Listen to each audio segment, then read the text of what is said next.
Comment faire acquérir un geste technique de manière fiable et durable?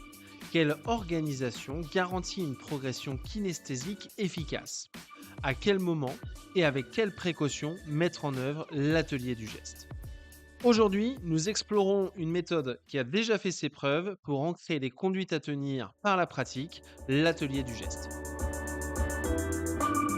Bienvenue sur le podcast Dans la tête d'un formateur, dédié à toutes celles et tous ceux qui aiment la transmission du savoir. Que vous soyez formateur, apprenant ou simple passionné par le partage des connaissances, ce podcast est fait pour vous. Quand est-ce qu'on va réaliser cette technique? L'atelier du geste s'inscrit dans la phase d'apprentissage, très souvent après un apport de connaissances. Il permet de passer de la compréhension à l'exécution. Pourquoi? Cet atelier offre aux apprenants la possibilité de répéter activement les gestes techniques, mais aussi les conduites à tenir complètes. Il vise à renforcer l'acquisition gestuelle et comportementale grâce à la répétition, la correction immédiate et le feedback du formateur. L'objectif est que chaque apprenant sache mettre en œuvre intégralement la conduite à tenir à la fin de cette étape. Avec quoi on va faire cette technique pédagogique? Avec le matériel nécessaire qui est adapté à la technique enseignée. Si vous êtes dans le premier secours, ça pourrait être par exemple des mannequins. Si vous êtes en sauvetage, ça pourrait être avec une bouée tube.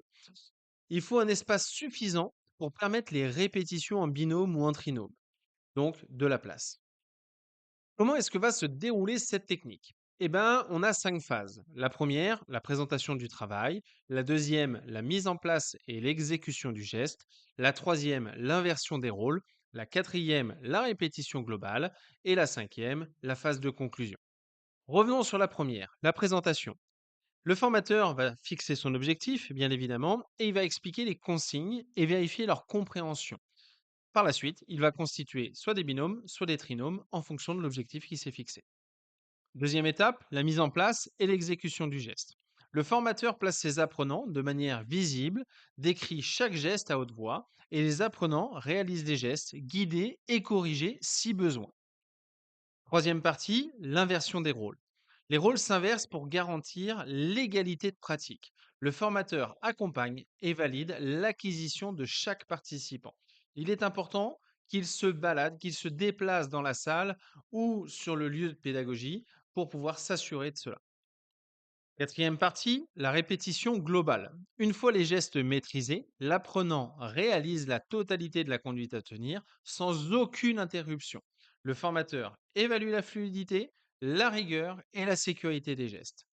Cinquième et dernière partie du déroulement, la phase de conclusion. Le formateur rappelle les points clés, assure un retour d'expérience et une reformulation collective des savoirs acquis. Comme vous le savez, chaque technique pédagogique a des risques. Celle-ci, c'est de sous-estimer cette étape. Un geste mal appris est difficile à corriger. Le manque de matériel aussi peut amener un apprentissage au rabais et il peut y avoir une espèce de fatigue ou de démotivation si l'atelier est mal rythmé. Attention aussi, parfois trop d'apprenants par formateur peut amener à des feedbacks individuels de faible qualité. Comment évaluer votre enseignement? Le formateur, lui, va assurer une observation en temps réel des gestes techniques, une correction immédiate. Il faut une régulation de l'acquisition et assurer une vérification de la conformité des procédures, des postures et de l'efficacité. La durée de cet enseignement peut varier. Il peut être de 3 à 4 minutes jusqu'à parfois 45, 1 heure et demie en fonction de l'objectif que vous êtes fixé. Pour résumer, l'atelier du geste, c'est une méthode puissante pour transformer une explication en action maîtrisée. Par la répétition, le guidage et la validation en direct, les apprenants acquièrent des réflexes sûrs et efficaces. Bien préparé et surtout bien conduit, c'est un levier essentiel pour garantir les gestes professionnels et reproductibles sur le terrain. Merci d'avoir écouté ce nouvel épisode de Dans la tête d'un formateur. Vous pouvez vous abonner pour ne rien manquer des prochaines étapes, des prochaines capsules qui sont dédiées aux techniques d'apprentissage en formation. À très vite!